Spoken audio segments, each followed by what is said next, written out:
Salut à tous, c'est Rico. Aujourd'hui, on se retrouve pour faire le récap de mes championnats de France Junior 2024 que j'ai remporté. Donc, je vais vous donner tous les insides de la préparation, tous les insides de la compète, revenir sur ma performance en détail, mouvement par mouvement. Et bien sûr, on va aborder la question de la suite de la saison, de mes prochaines compétitions, des championnats du monde, parce que les championnats de France, c'est bien, mais on vise le monde. Sans plus attendre, on entre dans le vif du sujet. N'oubliez pas de laisser un pouce bleu et vous abonner si ce n'est pas déjà fait. Let's go! Alors, pour ces championnats de France, la préparation, elle a été assez bonne dans le temps imparti que j'ai eu. Pour vous refaire le topo, j'avais fait 2 compétitions sur ma saison précédente, sur l'année 2023. Alors, il y a eu la compétition d'avril 2023, qui était aussi les championnats de France Junior, où je me suis blessé. Je pense que vous en souvenez malheureusement tous. Et puis, il y a eu les championnats de France Open qui ont lieu dans le sud, où j'ai fait mon comeback et que j'ai pu remporter avec un total de 813 kilos. J'espère que vous en souvenez aussi. Enfin, pour terminer la saison, je devais avoir une 3e compétition, les championnats d'Europe Open en Estonie. Malheureusement, j'ai eu un problème de santé qui a fait que j'ai pas pu participer à ces championnats d'Europe Open. Donc j'ai eu un ulcère, je pouvais plus faire de lift nécessitant un bon gainage et je pouvais plus mettre de ceinture quoi. J'ai préféré faire l'impasse sur cette compétition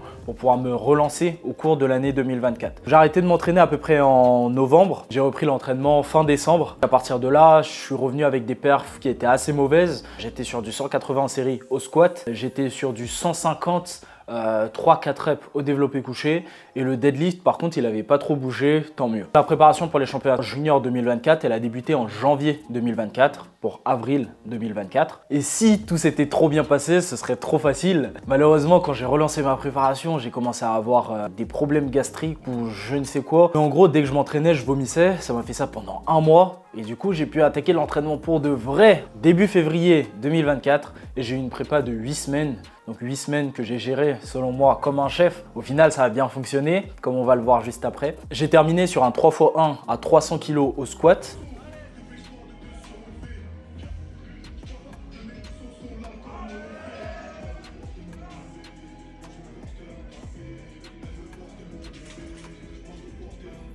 Sur une 200 kg au développé couché.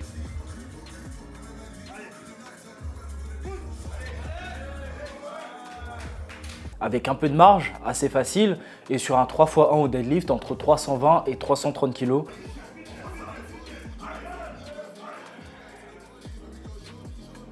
Ce qui était plutôt des bonnes barres en fait et qui annonçait carrément du bon pour les championnats de France. Toujours un peu d'appréhension parce que j'étais pas hyper bien préparé comme vous pouvez le voir au standard au niveau du squat. J'avais pas eu le temps de retrouver mon rythme quoi. Au niveau du développé couché, j'étais très bien préparé au standard pour le coup. Et sur le deadlift, j'étais assez bien préparé au standard aussi. Bon, on va voir ce qui s'est passé au cours de la compétition. Tout de suite, on passe en facecam. La vidéo récap des championnats de France. Je vais vous faire mes retours dessus, vous partager mes ressentis comme si vous étiez avec moi le jour J. Donc ça va de l'échauffement à la fin de la compétition. Ce qu'il faut savoir, c'est que sur cette compétition, l'atmosphère, elle était vraiment particulière pour moi. Parce que c'était la première fois que je faisais une compétition à domicile. Donc la compétition, elle avait lieu à Villepinte. Villepinte qui est la ville, en fait, où il y a mon club. C'est la ville de Luskov. Et du coup, forcément, il y avait beaucoup plus de gens qui sont venus me voir que d'habitude.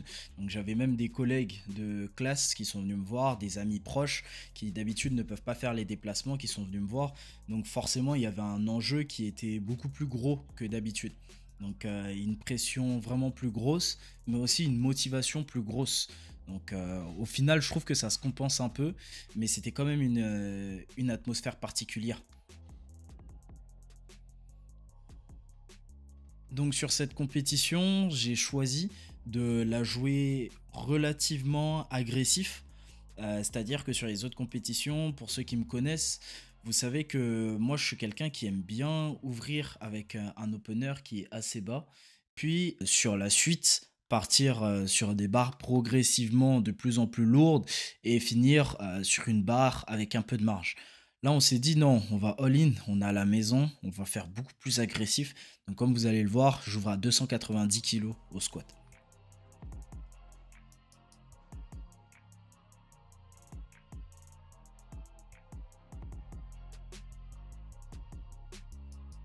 Donc là, c'est le moment de lâcher les chevaux. Hein. Je vous dis pas les émotions que vous ressentez à ce moment-là, quand je sors du couloir et j'entends la salle s'enflammer. Je pense que vous entendez, pour ceux qui étaient sur place, Vous en êtes rendu compte, franchement l'ambiance elle était là. Donc là c'est ma première barre à 290 kg. Pour ceux qui rejoignent la chaîne et qui connaissent pas le fonctionnement du power, il y a 3 mouvements, le squat, le bench et le deadlift. Et sur chaque mouvement, il y a 3 essais. Jusqu'au bout de cette soirée, il va falloir rester accroché. 290, c'est parti pour lui. Le match, il va se lancer. Attention. Allez, ça renvoie direct. Ouais, c'est bien fait. Et 3 blanches là-bas. 290 kg. Elle est passée vraiment facile, mais il y a un petit truc qui m'a surpris, entre guillemets, lorsque j'ai sorti ma barre, c'est que la barre, elle whippait beaucoup plus que d'habitude. Le bar whip, pour ceux qui savent pas ce que c'est le fait que la barre se plie, en fait, quand on fait un squat. C'est-à-dire que quand on la sort, forcément la barre elle plie un peu, les poids ils bougent un peu, etc. Et là le bar whip il était beaucoup plus fort que d'habitude. Il faut savoir qu'au squat, moi mon point faible c'est le bar whip. Donc en fait, elle était assez facile, elle est montée assez facilement la barre. Mais j'avais quand même en fait cette appréhension parce que je me disais, c'est chaud en fait si j'arrive pas à maîtriser le bar whip, c'est possible qu'il m'arrive la même chose que ce qui m'est arrivé il y a un an. Et j'avais pas envie de me manger la même phase avec la barre qui tombe. Donc là, je me suis dit, relou un peu, parce que je m'étais entraîné sur des barres hyper rigides, vu qu'à la base, à la compétition, il devait y avoir des barres hyper rigides. Et quand je suis arrivé là et que j'ai vu qu'il y avait un bar whip de fou, bah, je me suis dit, ah, il y a un point que je maîtrise pas. Mais bon, si on a un bon athlète, que tu maîtrises ou pas le point, faut régler ça le jour J. Du coup, mes pensées, elles sont parties à 100% sur la gestion du bar whip.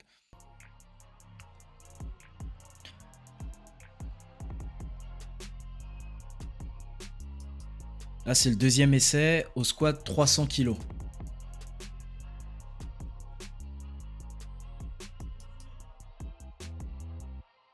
Vous pouvez voir que je descends, j'appuie et je me fais écraser par la barre. Je me fais scier par la barre. Ça m'a surpris, je vous mens pas. J'étais bien parti. Hein. Là, je descends, j'étais sur ma trajectoire. Hop. J'écrase et quand j'essaie de remonter, la barre, elle remonte pas. Alors sur le coup, j'étais surpris, je me dis c'est bizarre que je rate 300 kg, j'ai déjà fait plus à l'entraînement et tout.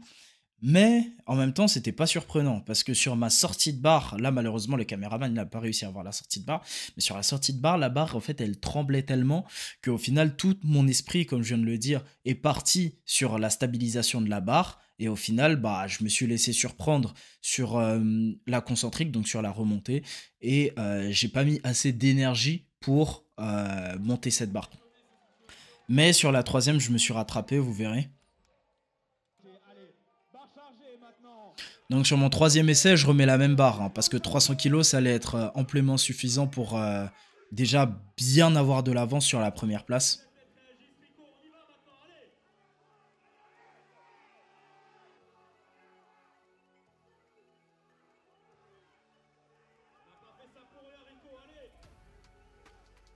Voilà, donc là déjà, vous pouvez voir que je mets un temps fou à stabiliser la barre. Et ça, c'est pas normal. Et c'est pas OK non plus, parce que c'est quelque chose que je ne fais jamais en temps normal en compétition. Mais j'ai quand même mis un temps fou à stabiliser la barre. Et au final, tout ce temps que je mets à stabiliser la barre, c'est de l'énergie un peu perdue. Mais j'ai assez bien fait de prendre mon temps pour la stabiliser, parce qu'au final, j'étais plus confiant sur la descente et je pouvais mieux forcer.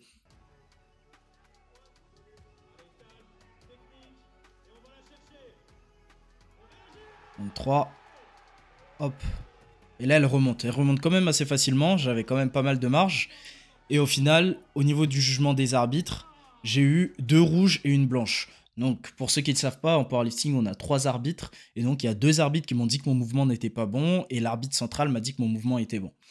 Donc, on va revoir le mouvement et je vais vous expliquer pourquoi est-ce que j'ai eu des rouges. Donc là, au moment de partir, hop, je descends. Donc je descends, au niveau de la descente, j'y vais, je casse la parallèle. Bon, j'ai arrêté un peu trop tôt. J'y vais, je casse la parallèle et je remonte. Donc pour un des arbitres, j'avais pas cassé la parallèle, j'étais pas descendu assez. Franchement, quand je regarde la vidéo, objectivement, moi je trouve que je suis descendu assez. Mais après, ça reste que mon jugement à moi, et sur le jour J, c'est l'arbitre qui a toujours raison. Et pour le deuxième arbitre, hop. Donc là, manque de descente apparemment. Et pour le deuxième arbitre, apparemment, j'ai pas tendu les jambes à la fin. Le truc, c'est que quand on a 300 kilos sur le dos, la barre, elle secoue. Et au final, pour tendre les jambes, il faut prendre un peu de temps. Donc, il faut attendre que la barre ait fini de secouer et bien tendre ses jambes. Mais l'arbitre central m'a directement donné l'ordre rack. Donc, j'ai dû ramener la barre dans le rack. Et au final, j'ai pas eu le temps de la stabiliser. Et c'est pour ça qu'au final, on m'a dit que la barre n'était pas stabilisée. Au final, mes genoux n'étaient pas tendus. Donc voilà, une décision, je trouve quand même assez difficile au niveau de l'arbitrage. Donc c'est vraiment pas pour critiquer l'arbitrage ou quoi que ce soit. Mais objectivement, je trouve la décision assez sévère et difficile. Mais au final, ça reste quand même un championnat de France. Ça reste le standard de compétition du haut niveau. Et je préfère que les décisions elles soient difficiles en France plutôt que je me fasse surprendre à l'international. Donc ça reste quand même 2 points sur lesquels je dois bosser sur ma stabilité en fin de mouvement et aussi bosser sur la descente, avoir tout le temps la même descente histoire de ne pas faire de débat. Donc là, 2 rouges, 1 blanche, on est parti faire appel. Donc là, je demande à Stan qui me gérait sur le jour J de faire une demande au jury. Et quand il est parti au jury, ils ont dit que j'avais pas les jambes tendues. Il leur a expliqué que si au final j'avais les jambes tendues et en plus je pouvais pas, ils ont dit c'est vrai t'avais les jambes tendues mais t'es pas assez descendu. Donc encore une fois, je trouve ça sévère. De toute façon, c'est les arbitres qui décident et quoi qu'il en soit, j'étais pas irréprochable donc il y a pas matière à dire que la décision était problématique. Ensuite, développé couché. Au développé couché, j'arrive avec un état d'esprit assez mitigé parce que j'ai perdu les kilos que je voulais avoir pour plier le match au squat. Donc j'arrive au développé couché avec 10 kilos d'avance sur mon premier concurrent et 10 kilos de retard sur mon deuxième concurrent. Parce qu'il a squatté 300, l'autre concurrent a squatté 280. Et au final, j'arrive au développé couché et la stratégie, ça va être d'engranger le maximum de kilos possible, histoire de pouvoir avoir le total le plus haut en arrivant au deadlift et plier le match au deadlift parce que je savais que j'avais le plus gros deadlift parmi les favoris. Donc le but c'était juste de faire 3 sur 3 au développé couché en faisant 200 au deadlift et ensuite en faisant 200 au développé couché et ensuite en partant faire une bonne barre au deadlift, j'allais avoir aucun souci je pense à gagner le match. Donc j'ai voulu sécuriser avant tout. Là déjà première barre 190 kg. Donc comme vous allez le voir, elle passe vraiment très simple.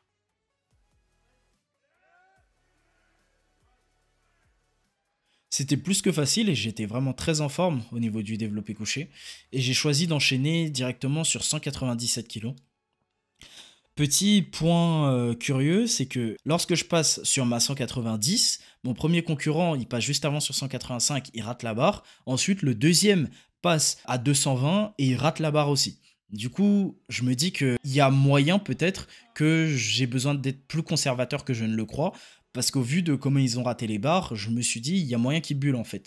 Et du coup, j'ai pas besoin de me cramer les ailes. Et on va bien sécuriser avant tout, au lieu de bêtement aller chercher des kilos en trop et potentiellement le payer, quoi. Donc là, 197 kg 500 pour ma deuxième barre.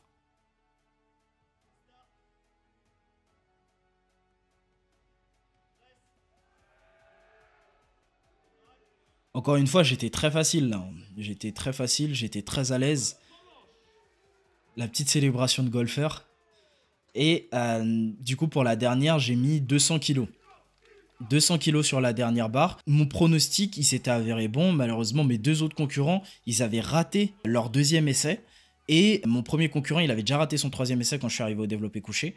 Donc là, une fois que j'ai fait la 200 kilos, mon autre concurrent a raté la 220. Donc... bon là déjà je la valide, je sais que le match il est plié parce que j'ai validé 200 kilos et mes autres concurrents ils ont validé aucune barre au développé couché pour l'instant. Et du coup je termine, hop là, je termine mon... Et du coup je termine mon développé couché en étant le seul survivant parmi les favoris. Donc ce qu'il faut reconnaître c'était que sur cette session les ordres ils étaient quand même assez stricts, mais je trouve que ils étaient ok. Encore une fois pour rester sur la ligne de standard de compétition, c'est normal que les standards soient durs sur un championnat de France, comme ça quand on arrive au championnat du monde, en tant que Français, on n'est pas choqué. Parce que si les juges nous font des cadeaux en France, bah, quand on va arriver au championnat du monde, on ne sera pas aussi bien préparé que les autres nations, et ça permet aussi d'envoyer des athlètes sérieux à l'international, Attention, je suis pas du tout en train de dire que les 2 autres athlètes n'étaient pas sérieux, mais je veux dire que c'est un peu une barrière à l'entrée aux compétitions internationales et le standard de jugement en France, s'il est un peu plus dur, au final, ça peut que nous être bénéfique.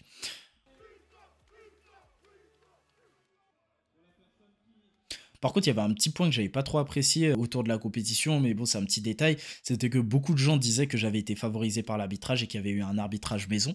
Moi, cette théorie, elle m'a intéressé. Je suis parti faire des collages avec les autres développés couchés pour voir si j'avais réellement été favorisé par l'arbitrage. Et il s'avère que en fait non, et j'avais même eu des standards plus difficiles pour certaines barres. Donc si jamais vous êtes partisan de cette idée-là, je pense que vous devriez faire un collage et comparer les standards, et vous m'envoyez la vidéo après. Mais bon, je pense que vous allez pas me l'envoyer parce que vous allez vous sentir bien con une fois après avoir fait ce collage. Mais voilà, je voulais juste revenir sur ce petit débat-là. J'attaque le deadlift avec du coup aucune concurrence. J'ai 100 kilos d'avance sur le deuxième, étant donné que mes 2 autres concurrents ont bullé, donc ils sont disqualifiés, ils ne peuvent pas enregistrer de total. Et j'ouvre à 290 kilos sur recommandation du sélectionneur de l'équipe de France, histoire de faire le minima pour être qualifié au championnat du monde. Donc 290 kilos, je la passe facile, et donc je suis officiellement champion de France. Parce que pour me rattraper, le deuxième, il doit rajouter 100 kilos sur son deadlift, ce qui est carrément impossible. Deuxième barre, 312 kg 500.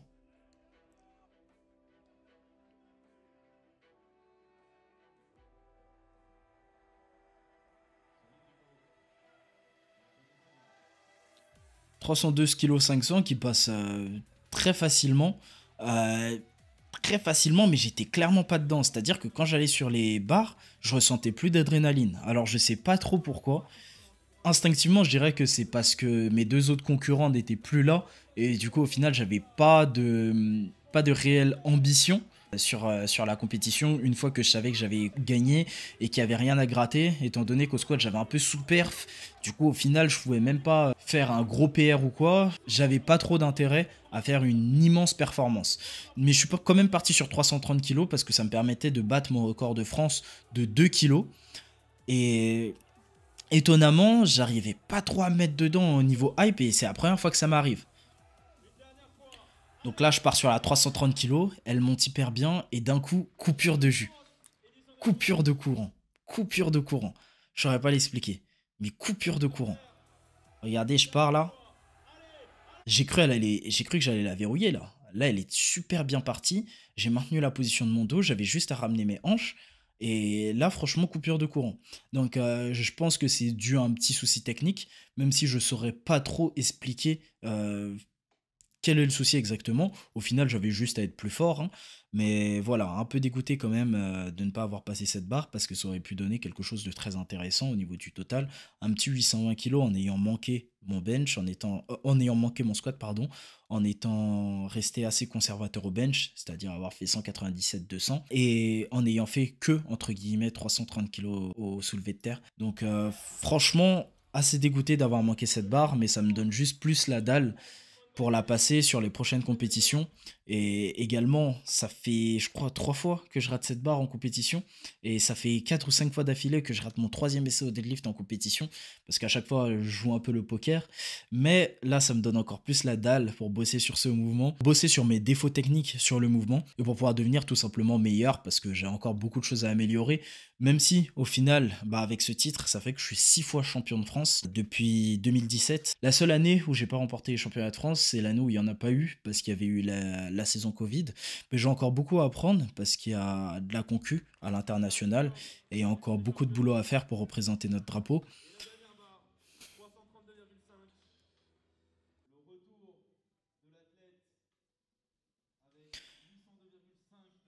Donc au final, total à 802,5, je suis pas hyper fier de moi, mais au final on a fait le job. Ce dont je suis fier quand même, c'est que j'ai fait un très bon comeback, j'ai été persévérant sur cette dernière année, j'ai appris à rien lâcher. Ça fait un peu bateau quand je dis ça comme ça, mais en fait je peux pas rentrer dans les détails parce que je suis assez pudique sur certaines choses, mais il m'est arrivé quand même pas mal de choses cette dernière année. Ce qui fait qu'en plus des poignets cassés que j'ai eu et de l'ulcère que j'ai eu d'autres perturbations extra-training qui ont fait que c'était très dur de garder le cap sur l'entraînement cette dernière année. Et c'était la première fois que j'avais une aussi grosse phase de down dans mon entraînement depuis que j'ai commencé ce sport. Mais j'ai su quand même garder la tête haute, continuer à remporter mes compétitions malgré tout. Et là maintenant on est juste sur la pente ascendante. Là j'ai tellement les crocs, on va aller chercher le maximum au championnat du monde et sur toutes les compétitions qui arrivent. Là, j'ai le sélectionneur de l'équipe de France qui m'a remis la feuille de sélection pour les championnats du monde jeunes 2024 qui vont se dérouler à Malte. Le mot de la fin, c'est qu'au final, en tant que personne, je suis assez content de ce que j'ai pu faire sur cette compétition. En tant qu'athlète, je suis pas satisfait de ma compétition. Et je tenais quand même à remercier tous les gens qui m'ont soutenu jusqu'ici. Donc que ce soit mon club, que ce soit mes proches, que ce soit mon coach Clément, que ce soit mon équipe, donc Saleh, Tarek. J'ai dit Saleh et Tarek, c'est la même personne. Tom, mon préparateur mental, et bien évidemment c'est que le début. Donc pour la suite, ce qu'on veut, c'est l'Euromuscle Show. L'Euromuscle Show, c'est une compétition qui aura lieu aux Pays-Bas, qui est une compétition en absolute, donc sans catégorie de poids, ça va jouer seulement sur l'indice et qui est réservée aux juniors, donc moins de 23 ans. Elle aura lieu le 13 juillet et ce sera mon premier mini-test de préparation aux championnats du monde. Les championnats du monde qui sont le gros goal cette année. Pour ma dernière année en junior, le but ultime c'est d'aller chercher cette médaille d'or aux championnats du monde que j'ai pas réussi à avoir toutes ces dernières années. Donc là, le planning ça va être 13 juillet Euromuscle Show, 6 septembre championnat du monde. Bien évidemment, je vais documenter cette préparation sur YouTube avec des vidéos, des vlogs et ainsi que sur tous mes réseaux sociaux. Donc je vous invite à me suivre sur Instagram Rico Powerlifting et sur TikTok Richmond Lift. Si c'est pas déjà fait, rejoignez le bateau. Suivez-moi dans ma petite aventure de powerlifter qui veut vous inspirer. Chaque jour, je vais vous partager des tips pour devenir plus fort. Je vais vous partager mon mindset et essayer de vous inspirer au maximum.